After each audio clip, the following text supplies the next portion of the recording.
Well, hello! So, it's been a few days since I've uploaded that video on YouTube.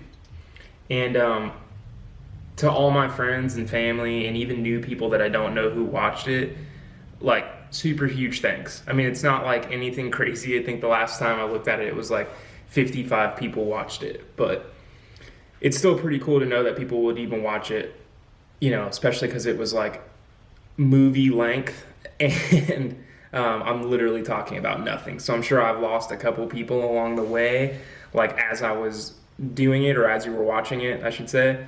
But I appreciate it nonetheless. I got a lot of like really cool positive feedback that made me feel pretty good about putting it out. And I've been wanting to do a YouTube channel for like a long time, probably since like YouTube channels were a thing. Everyone's kind of got this thing like they want to create like videos or take really cool photos or whatever it is that they want to do. That people have like an itch to do it, and I kind of had an itch always to sort of do a YouTube channel, but I never really had guts enough to do it. Mostly just because it's awkward to sit in front of a camera and talk to it, or it's just weird filming yourself and you don't want to like maybe take judgment from people or like whatever it might be. But like a lot of things put me off from it, but I think I'm going to do it now because I'm sort of at a point in my life right now where I'm like trying to go after a lot of the things that I've always wanted to do and like fulfill the dreams that I've always had for myself. And this is just part of it. So I'm trying to do it. So again, anyway, I really appreciate everyone reaching out to me who did and telling me, a lot of good things about it, that they watched the video or that they thought, I looked like I was being myself or whatever, which is awesome. And yeah, I really appreciate that. I mean, it means a lot for sure. But the reason why I'm just sitting here at my welding table is so last video we left off just working on the Rambler, and we were doing the rear end, and it's like a very long video for like very little work that got done. But yeah, so where we left off basically was I'm waiting on U-bolts for it, and the U-bolts that came with the kit were 5/8 thick, and I think 5/8 thick. Yeah, 5/8 thick. And they're 3 1/4 wide. The inside is 3 1/4 wide. And they were like super long when I got them, but I cut them down. And I think in the process of cutting them down and then putting them back in the car, I really mangled one of them pretty bad, not realizing it. So I had to cut it off. So me and my dad cut it off one day. And I've been putting it off, buying new ones because I just haven't touched the car. I just really haven't had any motivation to touch the car until recently. So I just left it, but I did buy new U-bolts. I didn't get the same ones because those are like $13 a piece.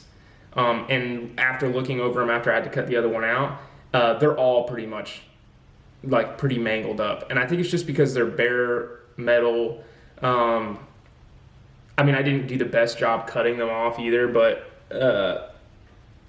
plus they're just bare metal and all this kind of stuff. Anyway, they're $13 a piece. So instead of doing that, I bought a set. I believe they're 9/16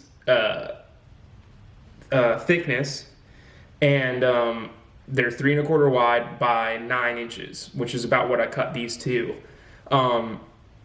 So 9/16 is only a 1/16 of an inch difference, if I'm right, which I think I am. Totally call me stupid if I'm wrong.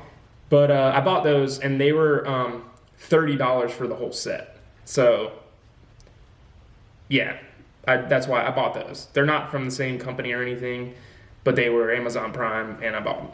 So sue me. But those will be coming in. But I figured in the meantime, while I'm waiting for those to come in, that I would do like maybe a little bit of an introduction video to who I am and like what I've got going on here, and just a little bit about myself, because I did kind of like dive super deep into the first video and made like an almost an hour long video of me just talking shit. No one knows who I am, and me just working on my car or whatever, and just in my garage. So I figured I would just take some time and like make a little bit of like a about me video. So anyway, this is like my little about me, I guess. Take it or leave it sort of thing. I mean, I'm not like anybody special. I'm just figuring if you guys are gonna watch and there's anybody who doesn't know me, like I said, I made the joke in the last video that only my friends and family are gonna watch this or whatever. But if you aren't friends or family, you have no clue who I am. My name is Frankie. I was born and raised in Florida, but I now live in Georgia. I live here with my wife we've been together for 9 years, but my wife of 2 years, and my dog Shadow. She's a German Shepherd. I love Georgia, if you're gonna ask. I love Georgia compared to Florida. The only thing I miss about Florida is I do have friends that I left there, and the car community in Florida, I was like pretty, in that group of people with my job and like just friends that I knew. But anyway, but yeah, so I've been living here for 4 or 5 years now. It's one of those two, 4 or 5. I don't really remember. I think I moved here in 2015.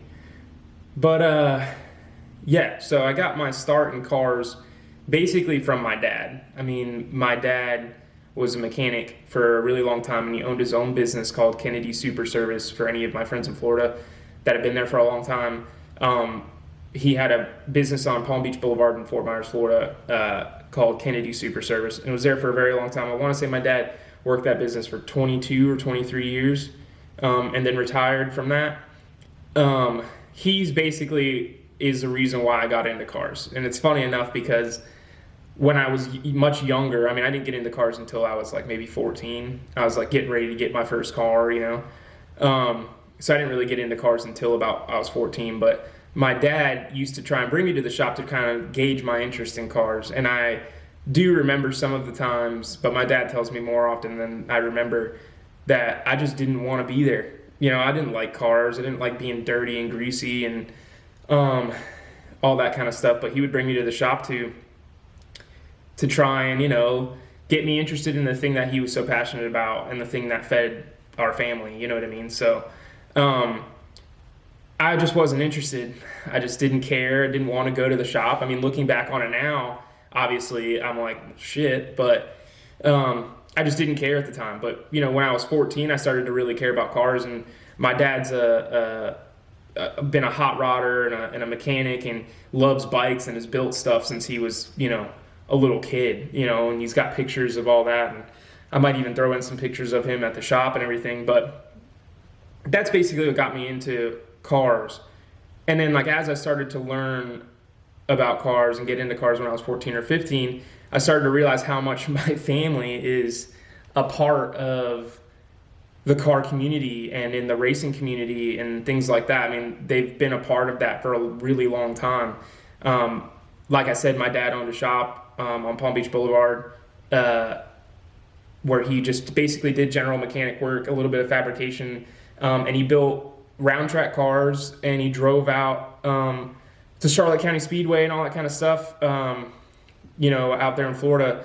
And he used to race those cars just for fun, and he had hot rods, and we had a Plymouth that he was working on for a long time, and Eldorado that was really fast and super customized and stuff like that, and just really cool stuff that my dad used to build, just tinkering. He wasn't much of a perfect show car guy, but he was just a tinkerer and had lots of cool stuff and engine swaps and different chassis and just chops and channels and stuff like that. He was just, kind of jack of all trades, for lack of a better term, when it came to building cars. So, I realized that. And then my uncle and my cousin Rory that I mentioned in the last video, my uncle's been building drag cars forever.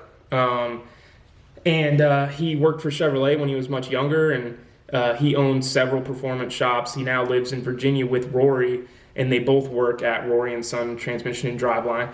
And Rory builds badass transmissions, obviously, but They also drive fast as shit cars. Like Rory has plenty of really fast passes and some really cool Mustangs, and my uncle's got some really fast passes and some really fast Chevy stuff, because that's the only thing he'll work on and or touch. As long as it's got a small block or a big block, he won't touch anything else. Doesn't do under dash work, doesn't do chassis work. He does engine work only, that's it. If he sees this, I'm sure he'll be laughing at that because it's true. But yeah, he builds badass motors, and he goes super fast. Even my cousin James, who's Rory's son, he's racing, and he's been into cars for a long time too. My mom's side of the family, they, my grandfather was a racer. My uncle George was a racer. His son George is a racer. He owns a racing pit equipment company called Brunholzer Racing. I think they just advertise it as Brunholzer Racing Jacks or Brunholzer Racing Equipment. But yeah, they've raced for a long time. I've basically just been around it my whole life without realizing it until I was old enough to drive or old enough to have a car. So it's funny how that kind of worked out. Like, I had zero interest in cars. Then all of a sudden, I have an interest in cars and realized that I was kind of meant to have an interest in cars. So that's basically how that happened for me. And I haven't really looked back ever since. I mean, I definitely get worn out with cars. I mean, I feel like every car person does get worn out at certain points. I mean, I've had quite a few cars now. And I've sold quite a few cars, I've sold quite a few cars, and I've built from ground up a lot of cars. Like the RX-7 I showed in the last video, I built a gold one before that with a Turbo 2 rotary swap in it, and took the Turbo 2 swap out of that and bought that convertible shell, put the Turbo 2 swap in that, and did a V-mount setup with the big set trap oil coolers and mega squirt ECU and crazy suspension work. Dan Shelton Welding out of Sarasota, Florida, he did the knuckles and the angle kit on it, and I had all the bushings and all the crap. I spent a lot of money on that car and a lot of time on that car. And you get to a point in builds, and people say it all the time, that you kind of like, you've built yourself out of the car. Like, you're kind of just like, fuck man, this car is just, it's too much now.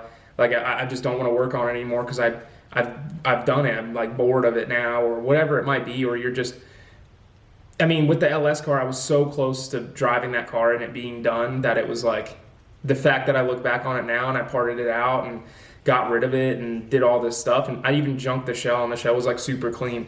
But like, looking back on that now, it's like I was so close to that car being done that it was stupid that I just let it go. But I let it go because I just moved up here. I was living with my mom and my stepdad, and my now wife was with me at the time, like living with my mom because we just moved up here.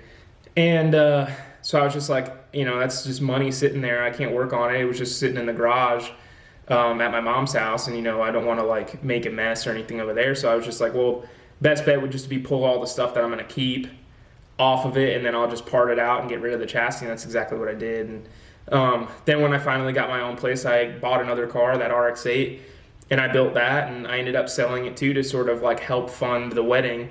But not that we really needed it. It was just like kind of made it easier and whatever. But I just decided to get rid of it. My wife did not tell me to get rid of it. I got rid of it by myself. My wife actually told me that I was stupid for getting rid of it. But yeah, so I got rid of that, whatever. And then we eventually bought a house. We bought a house, and then I sold the RX-8. But we bought a house, and then I bought the Rambler. And as I was saying in the other video too, I was just like, I wanted to get into another American style car, and I wanted to build like a really fast tire burner, like sweet straight line car, and I wanted it to be clean and sort of like look period correct, but with like sort of a modern twist. So I really wanted a Nova, but if anybody that knows anything about Novas, they're extremely overpriced right now. Even like the 69 through 72, even the 73, 74, I like those ones too. They're just overpriced. It's too much money to buy a Nova like that. So I was just scouring Craigslist one day, and my Uncle T, he's got an AMC Spirit with a small block in it that he's now switching over to something else. But he had a Spirit. My dad also had a yellow Spirit as well. And so I've just kind of like been around AMCs, and they're not like super popular cars. But I was just scouring Craigslist one day, and I came across this car. Guy had it listed for $1,200, and it was a roller. It had the motor and transit and everything. It was, like I said, it's literally the same car as the 64 Nova. Besides like the suspension's the suspension is different. The body is like smaller, but the car looks exactly like a 64 Nova. So I jumped on it immediately. Told the guy we'd come look at it. We drove down and looked at it, and it looked okay. I mean, I was in the market for a project. It wasn't like I was trying to buy a car that's like perfect and then just making it my own. I was like, I'm in for a long haul project, but I want a car that I want, and this car, I wanted it. So we bought it and got the guy to deliver it here, and that's basically the story of that. But yeah, I mean, that's kind of like how I got into cars and where I'm at with cars now. What else could I say? I'm not a super interesting person. It's not like people are asking me questions. It's just me sort of rambling on about who I am, so you guys have a little bit of a better idea if you're going to watch my videos and stuff. But I mean, like, I'm 26. I don't know if I said that or not. We can talk about that. My dream is to own my own shop. I want to have a fabrication and machining shop. So that's kind of been my goal since I was probably like, that's been my goal since I was probably 19, like 18 or 19. I was kind of like, yeah, I want to do that. I want to weld, and I want to like make cool shit. I didn't realize that I wanted to do machining until I went to college. I did go to college. I have a degree in drafting and design, an associate's degree in drafting and design.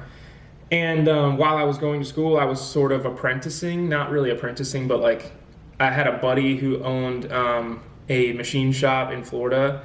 That was like a very laid back kind of thing. He had like a garage / loft that he had a Haas machine in, and he had a few manual machines, and he had very like select clients that he built stuff for and designed stuff for, and he was very lax with the schedule, and I was in school at the time, so he kind of like took me in and let me switch over parts in the machine, and kind of he would like in his spare time write down G code and stuff for like me to memorize, and what it meant, and the controls on the Haas. And I owe a lot to him, because he kind of his name's Ryan Paniotti. I think his company name now is Ryan Paniotti Manufacturing, but he's changed it a couple times. I'm sorry, Ryan, if you're watching this, but he's an awesome dude, super young, super talented, and he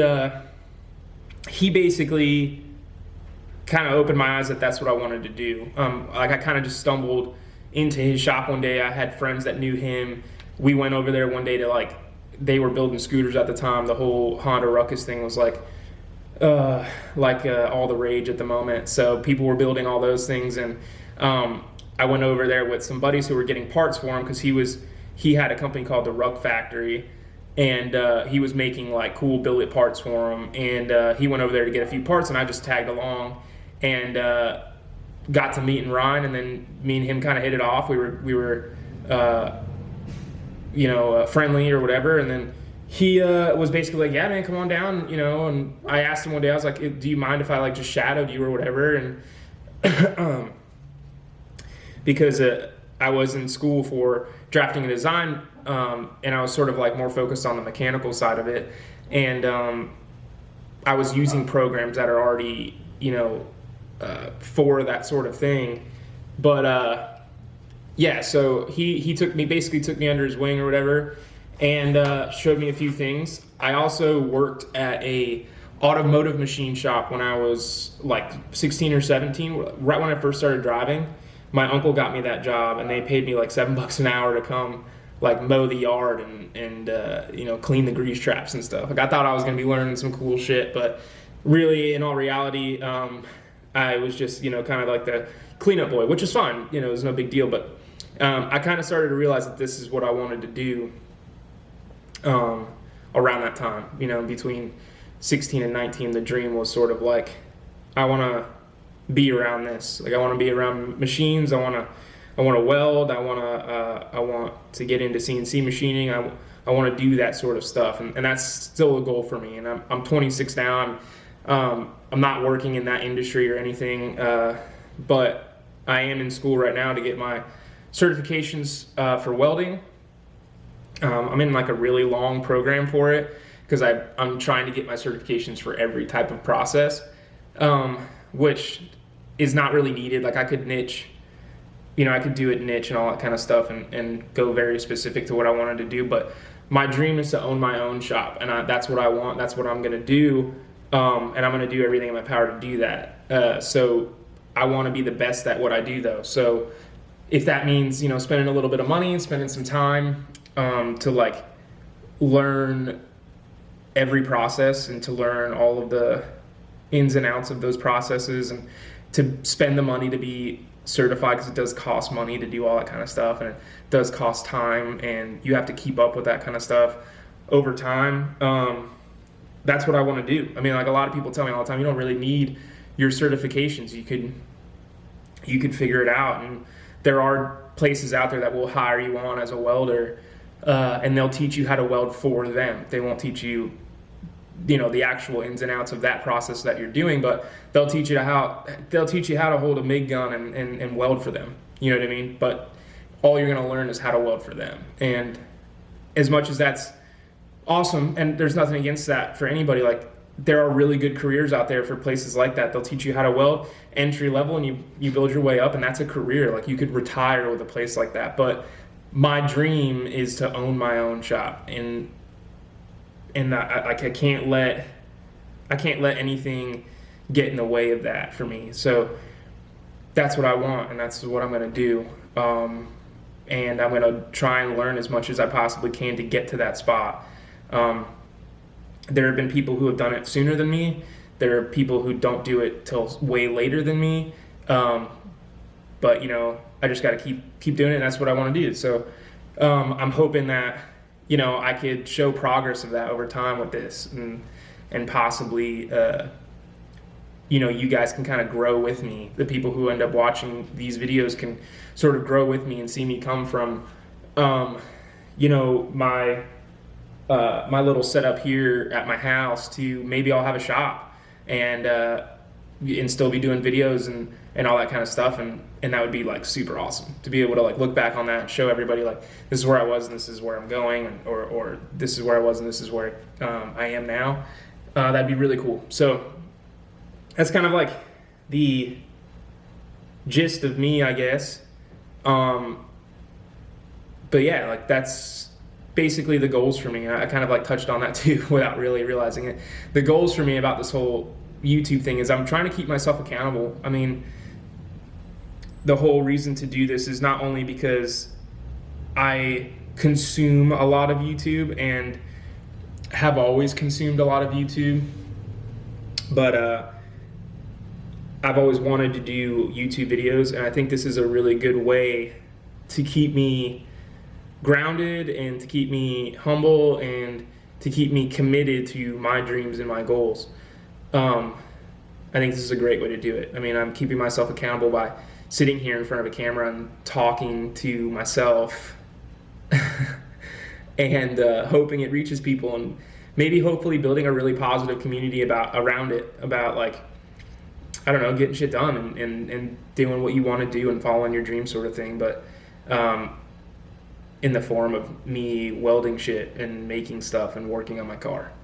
Because, you know, I'm no motivational speaker or millionaire overnight sort of person. I'm a, you know, regular old dude with regular old problems and regular old jobs, you know what I mean? So yeah, I just think it would be cool to just keep doing this and build a community around it, and you know, maybe reach my dreams and have it on camera. You know, that'd be really cool. But yeah, so that's me. I'm making this, like I said, I'm making this video kind of in between waiting on the U-bolts for the car. There's a couple of other things I could do to it right now, but I kind of have like this like set goal in mind for what I want to happen to it, and in what position, and basically like what like a time frame or however you'd say that, and how I want it to get done. Like I want to get this done, then I want to do this and drop the car down. Like I've kind of got an idea of how I want it to go. So you know, there's that. But I spent a little time. I cleaned up the shop. I cleaned up the garage, and yeah, I just got it all straightened out, and yeah, so like I'm ready for the U-bolts to come in, and I'm ready to keep shooting videos and basically show you guys what I've got going on. And this looks like it's going to be a little bit of a long one too. I might try and cut some of this out, but yeah, really appreciate you guys watching. Everyone that reached out to me on the first video, again, thank you. Your guys' feedback was super positive, and it like really made me feel good about doing this. And at first I was like super weirded out by it, and I'm trying to like be myself, and I don't want to like cater to anybody or do any kind of like lame gimmicky stuff to like get people to follow me or whatever. And for you guys to reach out to me and say that I looked you know, authentic, and I was being myself, like it means a ton to me. So I really appreciate it, and thank you guys for watching. Yeah, we'll come back with another video as soon as those parts come in. I did order them Amazon Prime, so hopefully they'll be here in like a day or so. But yeah, I really appreciate it, guys. And until next time, thanks for watching, and see you later.